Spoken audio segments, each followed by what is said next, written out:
you know, yesterday in the face of all this. How'd you handle it, you know?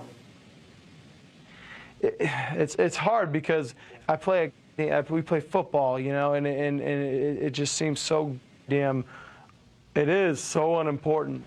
Times like this, you stop and think about just how, not only how good we have it, but what kind of a system we live under, what freedoms were allowed, and that wasn't built overnight. You know, my great-grandfather was at Pearl Harbor, and a lot of my family has gone and fought in wars, and I really haven't done a damn thing as far as laying myself on the line like that, and so I have a great deal of respect for those that have and what the flag stands for. You're going to be a football player when you grow up? Today is the best day of your life. Believe Give me 18 years of daylight. That's all. Greatest leader I've ever known. What a ride it's been! Whatever you're going to do, be passionate about it, or else why do it?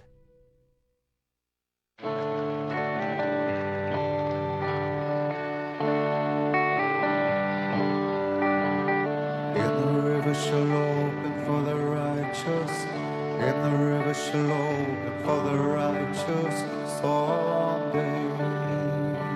I was walking with my brother, and he wondered, oh, how I am. I said what I believe with my soul, and what I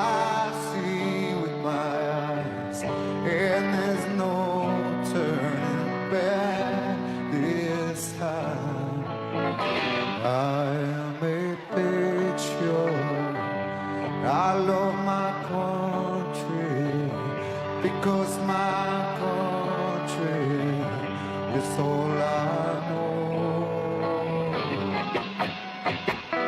And the river shall open for the righteous someday.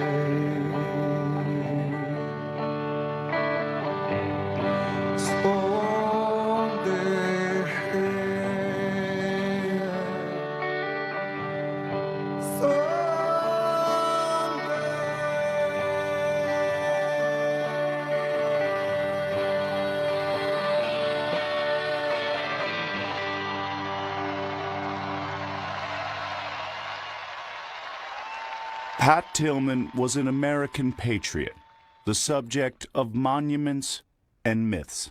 Yet for the people that knew him well, there is more to Tillman than statues, plaques, and retired jerseys. I think that people responded to him when he was alive, and they still connect to who he was and how he lived his life and what he stood for. And so it makes sense that they would want to honor and celebrate that. But he was like multifaceted. That was not the real him to me. It was not like this football player. It wasn't like this military person. He was much more complicated. We all have fears, right? Doubts about ourselves. And every time I have one, I think of Pat.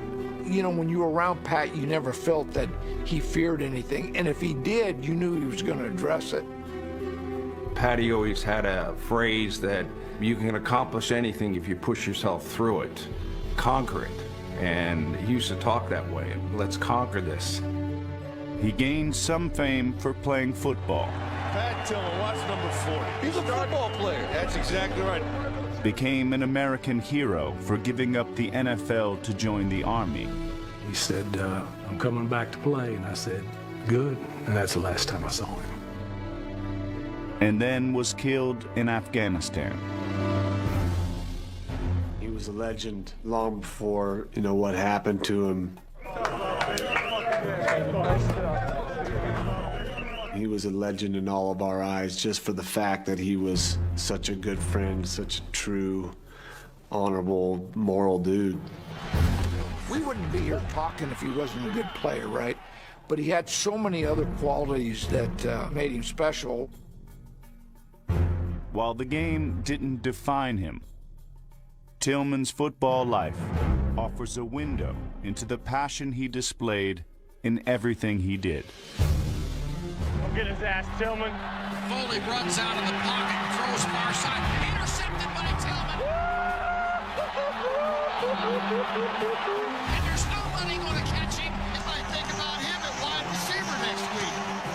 Pat was a pure football player. I mean, he wasn't the fastest, he wasn't the biggest guy, but he had a big heart. He was always in position to either make the play or to make the tackle. That's Emmitt Smith, cut down by Pat Tillman.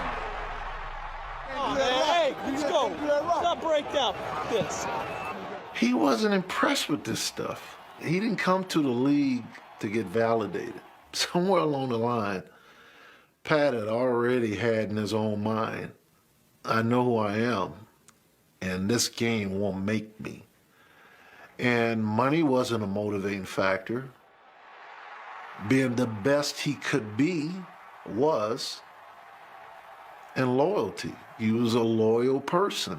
Nothing could change those values that he had. Tillman's values were forged by his friends and family in New Almaden, California.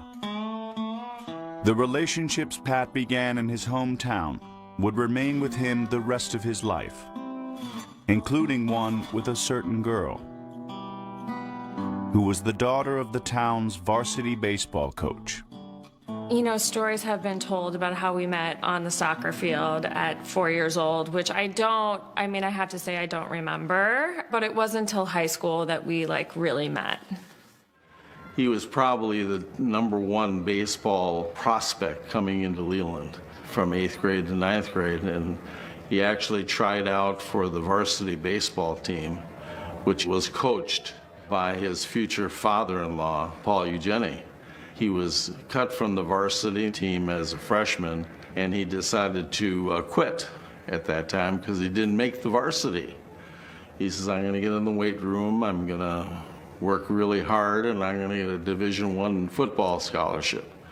Now, at this time, Pat was probably 5'4" and wasn't really built like a football player at all. And I said, Pat, you should stay with baseball. And of course, he disagreed, and it's one of those things, if you tell Pat he can't do something, he went out and did it.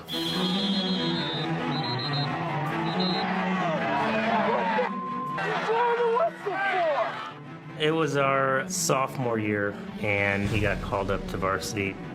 In the practice, I know he kind of lit up some guys, and there was a couple seniors that took exception to it, and they went after it. You know, Pat didn't back down.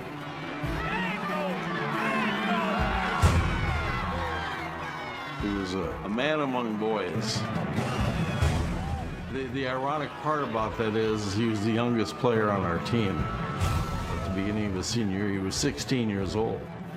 But from a maturity standpoint, both physically and mentally, he was beyond his years. He loved it. Ended up being just a real standout player for them. Also, my dad always kind of took credit for his football career, because had he not cut him, you know, who knows, maybe he would have stuck with baseball.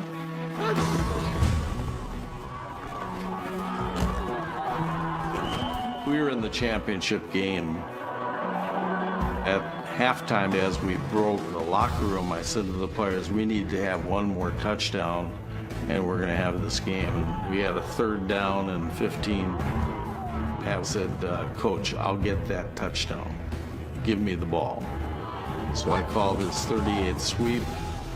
He got the ball, ran down the sideline, scored the touchdown. That kind of conviction, not a cocky conviction. Whenever he said something, he was able to back it up. Pat was probably one of the best teammates anyone could have. The better he got, the more humble he got. You know, that was how he was. Got a great bunch of guys here. You're gonna miss them all. It's a good season. What about your game tonight? Dominating one more time. Yeah, I didn't play all that well. The team played great. Coming up. He really wanted to go to Stanford, and Bill Walsh said he's not that big, he's not that fast. I was trying to convince them this is a guy that you really want. Pat Tillman wanted to play college football at Stanford, but the interest wasn't mutual, so he moved on and accepted the last of Arizona State's 25 football scholarships. When the freshman arrived in Tempe in 1994, he already had an exit strategy in place. He walked in, he told Bruce Snyder, he said, "Bruce, I'm gonna be here for 4 years and I'm gone." He knew he wasn't redshirting. He always had a plan and a purpose.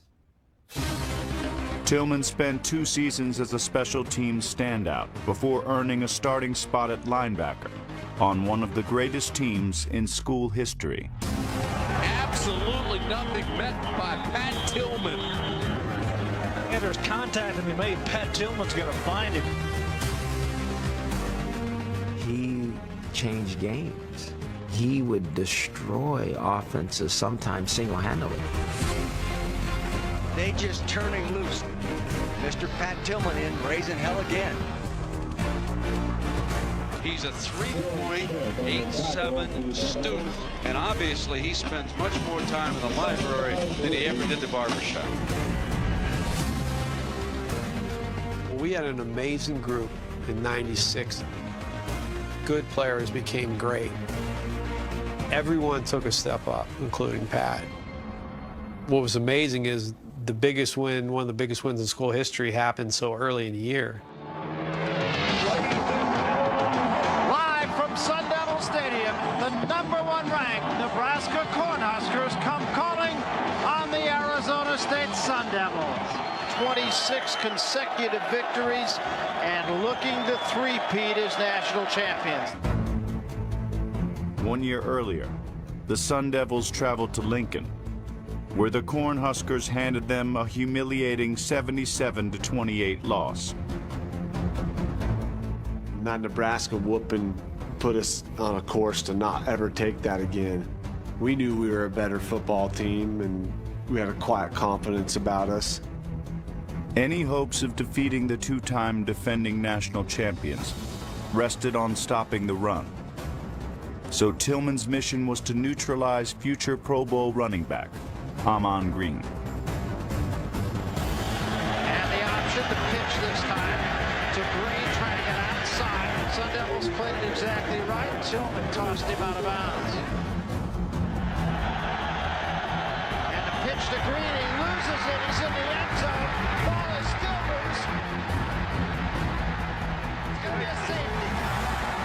And Tillman had his hands on it. I think there was a genuine feeling through most of the game. Everybody's kind of looking over their shoulder. Oh, it's Nebraska. Oh, they haven't scored yet. Wait till they start scoring. And he would get in people's faces. He wouldn't let anybody relax. There's only been 2 shutouts of the #1 team in the last 40 years. Ahman Green running into the end zone for Nebraska at the end for a meaningless touchdown, fumbles, and Pat recovers that ball. And so I think a lot of people have in their head Pat Tillman lifting that ball up and running off the field. That night, I don't know if it can ever be topped.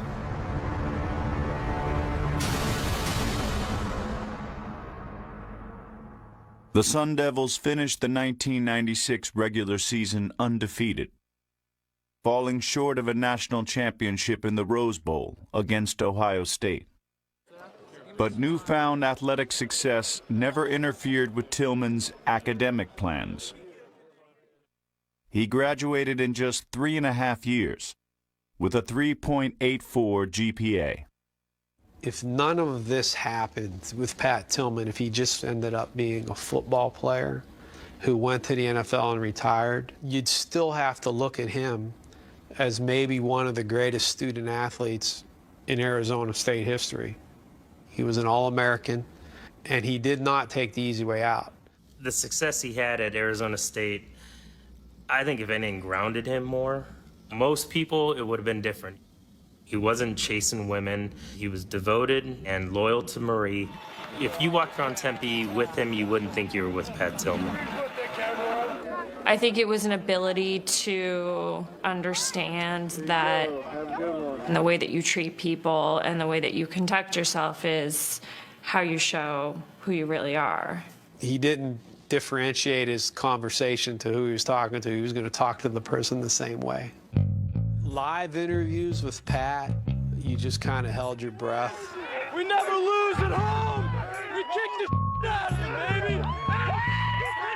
What about this overtime defensive stand here on this last stretch? Once again, we kicked the out of them. The one amazing story from Sports Illustrated is we set it up where he would do a story where he was sitting at a desk, one of the typical student-athlete stories. And he basically told the photographer, I'm not doing that. And the guy kind of said, we need to come up with something else. And that's when he said, follow me. My office was on the 6th floor of Sun Devil Stadium. The head coach came in one day, and so he threw this magazine on my desk, and it's a picture of Pat sitting on something. So he went to the window and he pointed up to the light standard, which, when the planes flew over to land, you could almost touch him from up there, it looked like. And Pat was sitting up there meditating. He'd go up there every Thursday. That was his natural inclination. He would always try to find some place to climb up or jump off. I was not jumping trees and cliffs very much. That was definitely more his thing. As a senior, Tillman was named Pac-10 Defensive Player of the Year. But when it came to pro football, there were far more questions than answers regarding the undersized linebacker. What else is out there after school if it's not football? Everybody that plays on this football field would like to do that someday. If that happens with me, that's great. If not, I'm just going to work hard at school and other things and try to open as many doors as I can. I spent a day with Pat Tillman. Very intelligent, really smart, understood everything about the defense, what everybody was doing. He was a very instinctive player, so a lot of times it was almost like, what was he? Was he a linebacker? Was he safety? He said, Coach, I'm probably not going to play pro football. He said, look at me. I'm not going to play linebacker at 196 pounds. He went into the draft knowing, hey, there's a good possibility I may never play again. Coming up. I get a knock on the door and it's Pat Tillman. He said, look, I know why you drafted me. Local kid, you're having trouble putting people in the stands. He said, I'm telling you right now, if you'll just spend some time with me, I'll be your damn starting safety. With the first pick of the draft, the Indianapolis Colts select quarterback Peyton Manning. In the 1998 NFL Draft, 225 players heard their name called before the Cardinals used a late 7th-round pick to select Pat Tillman. When I called Pat, he was so excited to be in Arizona, it was like he was a first-round draft choice. I said, look, make it on special teams. You'll be a captain of special teams, I guarantee it. That, Frank. I'll start in 8 games, and I will make you proud of me, Frank. And that was the end of the conversation. I thought he was a hippie. He'd walk around in his loose-fitting denims, flip-flops, and he had a book in his hand. He was not your average football player. When Pat was a rookie, he roomed with a guy named Zach Walls. We took in the 6th round. Zach failed to bring the donuts one morning in camp for the vets. So after practice, the vets taped him to the goalpost and then came inside, told the rookies, nobody take him down. This is what happens when you don't bring the donuts. And all of a sudden, Pat walks into the trainer, Jim Shearer, and says, give me some scissors. Gets some scissors, starts walking out. Now, the rookies are sitting there wide-eyed, and the vets are looking at this dude, and as he starts walking towards, You know, Zach's tied to the goalpost going, Pat, no, just cool, let's let it go, we'll be all right. No, Pat walks out there, cuts him down, strips it off, turns around, walks right back in, walks right through the locker room, sets the scissors down, and not one word was said. Tell me about today's game. I'm not much of a spokesman. That's okay. You're an ASU guy, right? Yeah. Yeah, I understand you hit pretty hard. No, not me, different guy. Nice. You know, I knew that if anything, with his abilities to come in and just kind of set the tone, he'd ruffle some feathers in the league.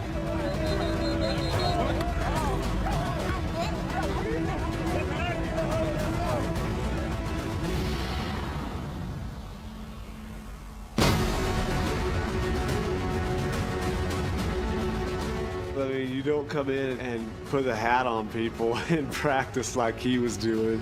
He pissed a lot of people off. I'm just thinking the way the coaches think.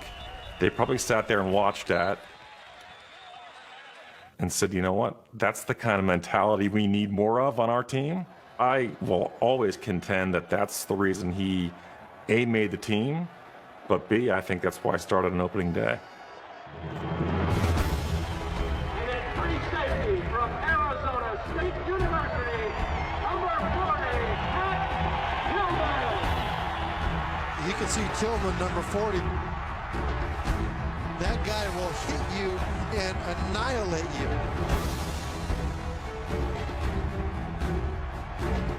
He wasn't blessed with the speed and the size. Pretty good anticipation, good reactions. He was a smart player. His best attribute was his toughness.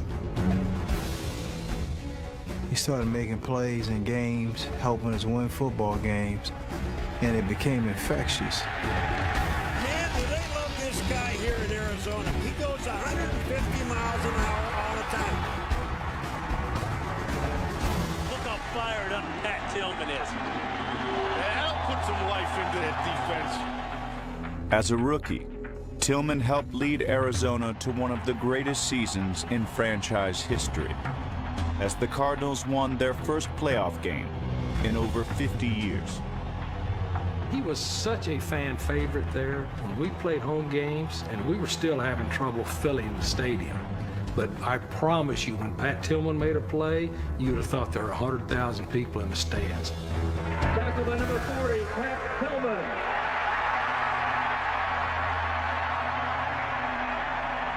He was a god. It was Jake and Pat and sort of everybody else. Why do you think they're playing better this year? Oh, they've got Jake, they've got Wadsworth, Tillman. The difference is guys like Plummer and Tillman. People loved him. They could relate to him.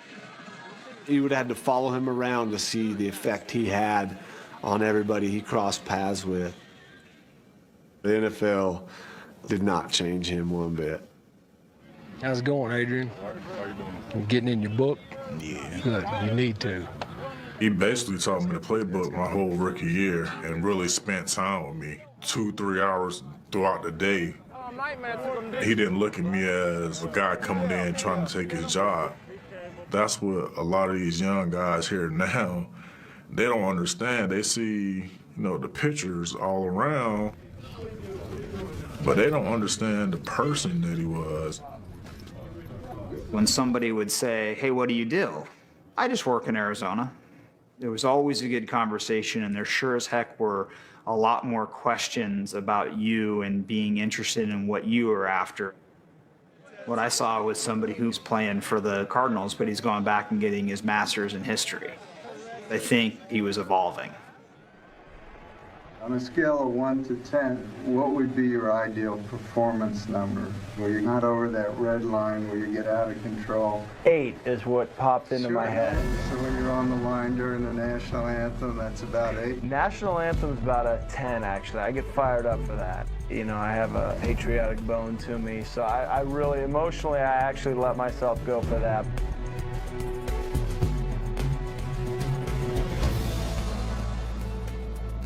In 2000, Tillman experienced a breakout season that earned him a spot on Sports Illustrated's All-Pro team. Pat Tillman, a man they say was born to hit, comes up with the ball. Initially, we were at 6. Right. Rob, stay Rob. Watch some sort of trick play. Sure, yeah. You know what I mean? Like a reverse pass, something. So Pat Tillman in 2000 is a third-year, seventh-round draft choice, starts and breaks our record for tackles, 224. That still stands today. I think you kind of have to not only visualize making plays, but also being successful, seeing your career improve. I set goals like kind of short-term thing for this year. You know, I have certain goals that I want to do. I don't know what I want to do when I'm 50. After I'm done with the sports, I'd like to move on to something else just to see if I can do it. You know, you talk about doing different things. Well, it's almost safe to stay in sports, so I might want to get out of it. Up next. There was an offer on the table, and it was weird that he wasn't signing. I said, are you nuts? What do you mean you can't do this? Pat, this will set you up for the rest of your life. After 3 NFL seasons, Pat Tillman faced a dilemma.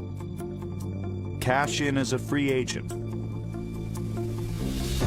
or play another season in Arizona for the league minimum. Well, the Rams came after him. We started talking, and we put a contract together. It was $9 million for 5. And then he goes, how close do you think you can get with the Cardinals? I said, you know, they're not even talking right now. The next day he calls, he goes, I can't do this. He turned down the Rams. He's staying in Arizona, and he played for 5-12. I've been in business 35 years as a sports agent. I still, to this day, have never had a player do that. I didn't hear anything, and 2 days later, I go down into our weight room, and Pat's on the treadmill. And I said, how'd your visit go? It was cool. It was cool. He said, I'm staying here with you. You guys took a chance on me when nobody else would. For me to leave now just for money? He said, that'd be bull. Tillman's rejection of the Rams' offer wasn't the only unconventional decision he made that offseason. He called me up right after the season ended, said, Perry, I want to run a marathon, train me. And I was like, no, dude. Professional footballers don't run marathons. They kill speed, and it takes a special type of training. All I heard was, I'm going to run it. You going to help me? I think that he was always pushing himself to be better, whether that was physically or mentally. We went to Europe for quite a few weeks, and so while we were out of town, he was doing this marathon training. And Alex and my sister came and met us for part of the trip, and so he and Alex ran. We ran in Paris around the Champs-Élysées, then running a bunch in Northern Ireland. And when we finished along the North Sea. It's raining and it's not exactly warm, and I look over at him and he's taking his shirt off. And I said, what are you doing? He goes, I'm going in. And I said, what are you, crazy? And he looked at me and he said, when am I ever gonna be here again? He had said he was going to do it. He said he was going to do it under 4 hours. When it was done, it was done. It was on to the next thing. I did that. Okay, checklist, goodbye. At the start of the 2001 season, Tillman was in the best shape of his life and seemed poised for a long and lucrative NFL career.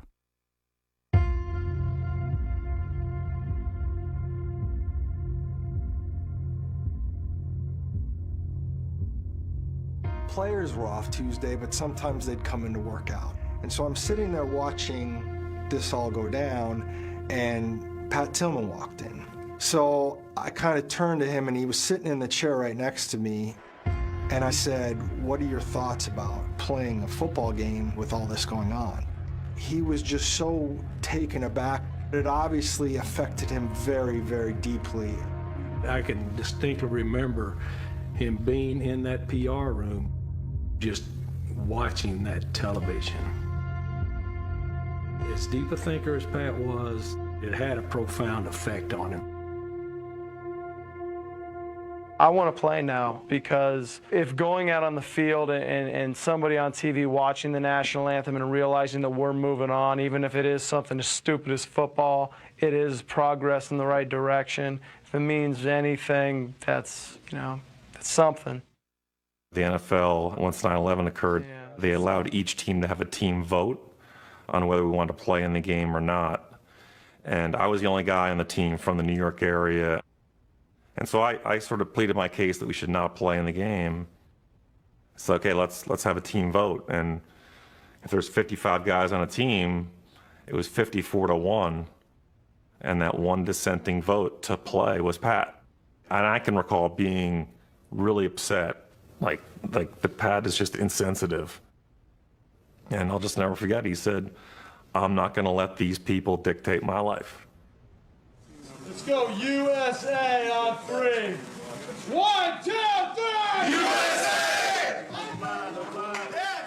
And I look at now, maybe that was what started this quest for his next career. Nice to meet you. Anthony Pat. It's Mike. Hey, Mike Pat. Pat, what's going on? Are you guys Big City? Are you actually from out there? I saw the shirts. Yeah. Picture, man. We from to have you guys out here. I'm from California. There you go. Oh, yeah. So, yeah, San Jose. So it was definitely during the football season still. His wheels started turning. People are joining, people are doing things, and maybe that should be me. Having been with him all that time, I understood him and was supportive and looked at it as this experience and adventure we were doing together. Tillman had a plan, but it did not include signing a long-awaited contract extension from the Cardinals. End of March, I called Patty and I said, "Patty, I got him back to the table. We're at 3-6 for 3. You gotta take this for you and Murray. Frank, I'm thinking about doing something else with my life. Don't worry about me." They get to the wedding, he finally tells me what he's gonna do. And the U.S. Army is getting a new recruit from the National Football League. Arizona Cardinals safety Pat Tillman says he is going to leave the NFL to join the Army Rangers. He says he wants to join the Rangers before he's too old. What are you doing, man? Why are you going to go put yourself at risk like that? But, that kind of puts me on my level and puts him on his, I might have been kind of a chicken where he wasn't, and what he felt was right, and he went and did it. Tillman refused to speak to the media about the decision to serve on the front lines with his younger brother, Kevin. And it quickly became clear that no one could talk the enlistee out of it. I got a call from a young lady at the Pentagon. They would like to keep Pat out of harm's way and travel for the Army worldwide to talk to troops. She kept saying, "We want to keep him out of harm's way because Special Forces in battle, the life expectancy is 7.5 minutes. She goes, "You got to convince him not to do this." I tried to talk to Pat about this. I'm not prostituting myself. There are thousands of men and women that put their life on the line every day for this country. Who am I? I haven't done. I ended up getting a lot of, "Hey, Pat, I'll listen to you, so you got to talk to him." And he said, "All right, I'm sure you have an opinion, lay it on me." And I rattled off all my concerns. He heard me out. He said, "Is that it?" He answered every question. The amazing part of it is he had such a presence. or an aura. I don't know what it was. But it didn't occur to me that he could be hurt. Coming up.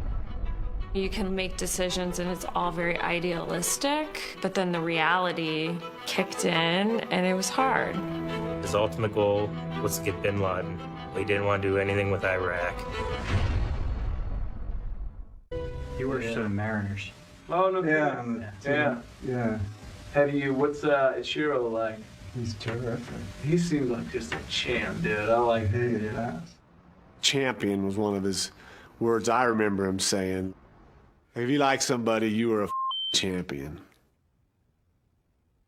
By the end of 2003, Pat Tillman's story was still being championed around the country, even after he returned from his first deployment in Iraq. Ended up moving to Seattle. Then when he come to San Jose, he would tell us what he could. You know, that was after they got back from Iraq. And, you know, he was pretty vocal about being against that. It was really interesting what he said. I said, why don't you want to go back? And he said, we don't know who the enemy is. And he's talking about going back. And he says, I really don't want to. And I said, well, why are you? And he said, because I made this commitment. It was at this time that Seahawks general manager Bob Ferguson found a loophole that would allow Tillman to leave the Army early and rejoin the NFL. I remember calling Patty and saying, Bob Ferguson would like to have you up at Seattle because you served in the war, you were a volunteer, basically enlisted yourself, that you can get out. New England Patriots, Dallas Cowboys, the Rams, and the Seattle Seahawks were four of the teams that expressed interest that they would love to have Pat in their locker room. Loyal, hardworking, tough, big heart. You know, I mean, those are the characteristics that came through to me. Be a good guy to have on your side. But you never heard that news and for a second thought, ooh, maybe he'll. His perspective was like, great, when I'm done, somebody's probably still gonna be interested in having me come play football, but had no intention of like getting out of his contract early.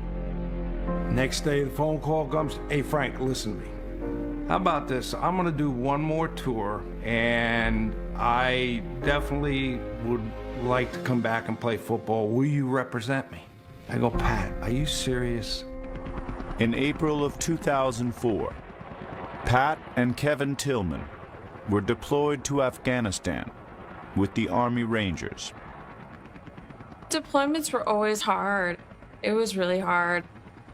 Before the guys deploy, we would go to these like family readiness meetings and they give you a little bit of, your husband is injured, this is what will happen, or if someone is killed, this is what will happen. And so I was working downtown Seattle in my office and someone came to my office and just like knew the second that I saw them because they were in sort of their dress uniforms that he had been killed.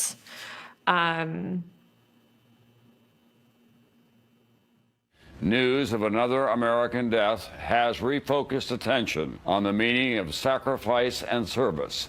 Pat Tillman, who gave up a multi-million-dollar contract in professional football, has been killed.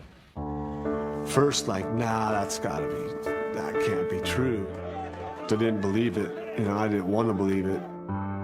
You know, you don't expect that to happen to Pat. Pat, to me, was like a superhero. Like, that can't happen to him. The words honor, integrity, dignity, commitment, they were not just adjectives with Pat Tillman. They were realities in his life. Oh, I just really miss it. It was one of the saddest days in this state. People were dropping off flowers. You know, we had a makeshift memorial out front. You saw a little kid, he left a note that said, I know you didn't want to be a hero. Too bad. You're mine now. I think everybody in this community felt like they knew Pat Tillman, and to lose one of our own was devastating to the whole community. I just didn't think Pat would be the guy. He was gonna be,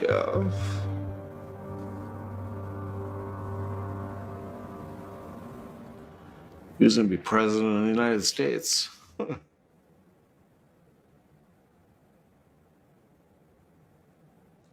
Or anything else he wanted to be. My mom called me. He said, did you see the news? He said, your teammate just got killed. And then in my mind, I instantly said, man, he must have went out in a blaze of glory, knowing Pat, is what I was thinking. The U.S. military here released a few more details, saying Tillman's unit was ambushed while on a combat patrol. We were told the platoon got split, one of the Hummers broke down. He was going up the hill to save the guys because they were at a hot point, that a sniper killed him on the hill. Yeah, I'm not just gonna sit up here and break down on you, but thank you for coming, Pat's a champion, and always will be. I don't know a lot about what happened to Pat, but I know enough to know that Pat was going at it the way he always went at it. And I miss my son. It's only been a week, and it ain't getting any better. The thing that came out was he went down fighting, and he shot 16 insurgents. And really kind of learning later on that was not the case was really the hole I think everyone has in their heart for what really transpired. It wasn't too much longer after we got home that we started to hear stuff that what we were told was not true. The tragic death of NFL star Pat Tillman may be even more tragic than originally thought. The U.S. Army confirmed Saturday Pat Tillman was likely killed by friendly fire in Afghanistan. Pissed a lot of us off. It was very concerning how they could make up such a story, and how many others have they done this to? Tireless efforts by Tillman's mother, Mary, led to a congressional hearing and multiple investigations. An investigative series by the Washington Post suggests that Army leaders tried to cover up some of the details in a pattern of deception. They should have given us more credit. We would have understood that friendly fire happens, but it's inexcusable to cover something up and to lie. Our family will never be satisfied. We'll never have Pat back. But what is so outrageous is this isn't about Pat. This is about what they did to Pat and what they did to a nation. I try not to really think about that because it's out of our control, obviously. To be mad about that doesn't give me the ability to focus my thoughts on how awesome he lived his life and how I try not to feel like less of a man because I don't do as much as he did in such a short span. Up next. We have someone who's been gone for 12 years. They're still a memory. That's an honor.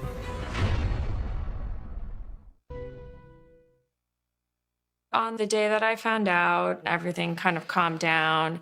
That night is when I opened it. I think that he wrote the letter because if it did happen, he wanted me to have something. Through the years, I've asked a great deal of you. Therefore, it should surprise you little that I have another favor to ask. I ask that you live. He wanted me to find a way to keep living my life, as difficult as that might be. And that's really the thing that I still come back to all the time. You guys ready to rock and roll?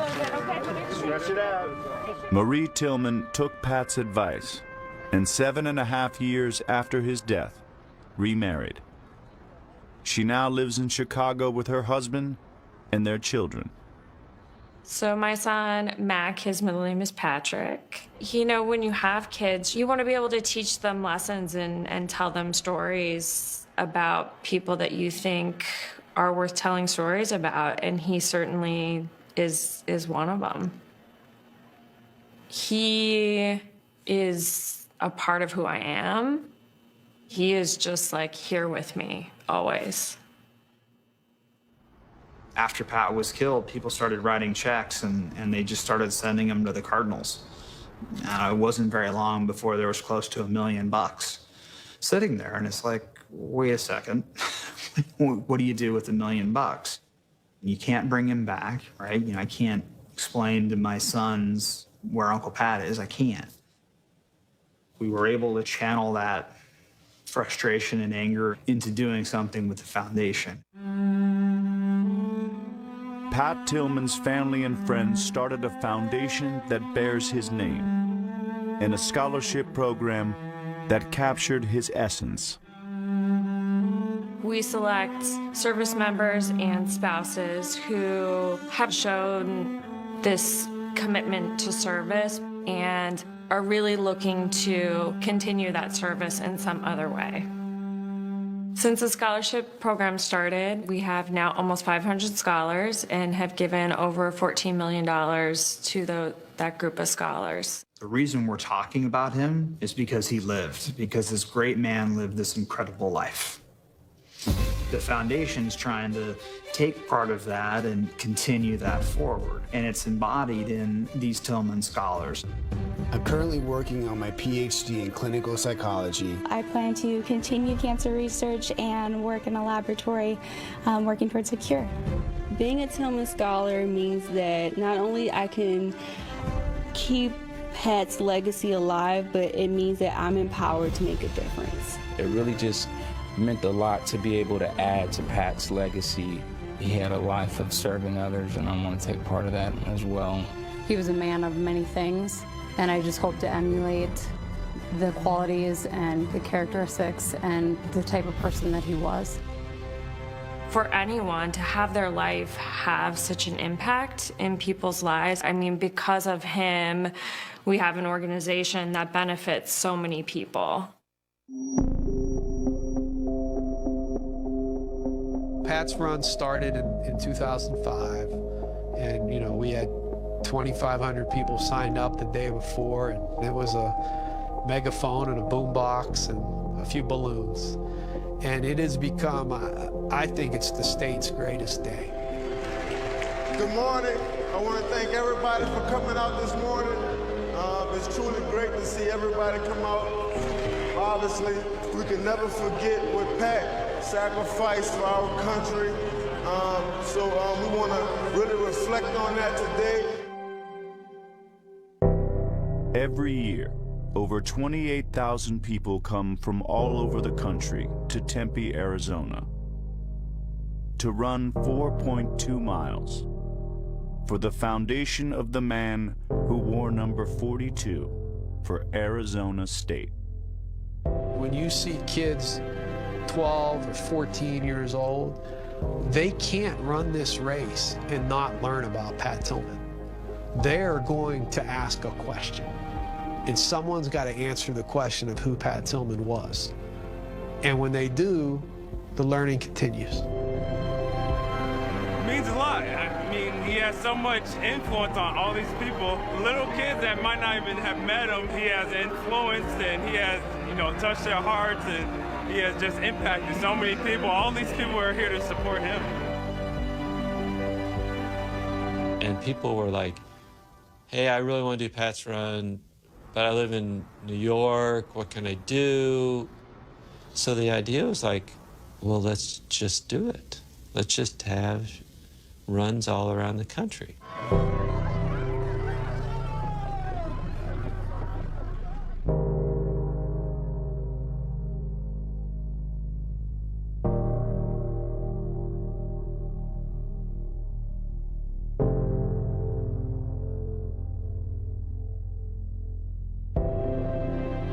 It just reinforces and reinforces of why people are really doing Pat's Run. It's Pat.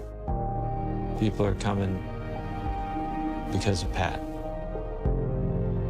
Whether you knew Pat, were a fan of Pat, you were touched by his life, we're very fortunate to have her here today, Marie Tillman. We are happy to be here, have the whole family out. It's been really amazing to see. Still, 12 years later, to see everyone coming out.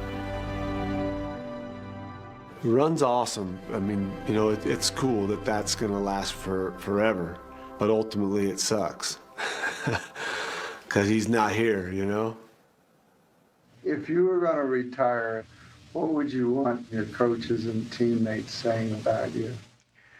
Well, geez. Well, hopefully I'll give them more to say at this point. I haven't been here too long. Passion is kind of an important word for me, whether it's playing sports or whether it's, just living or whatever you're going to do. In my opinion, you should be passionate about it, or else why do it? And that's, kind of, I don't, want to be dramatic. I don't know, but that's what I'd like. Do you play from the heart? Kind of, yeah. The heart thing is kind of important to me.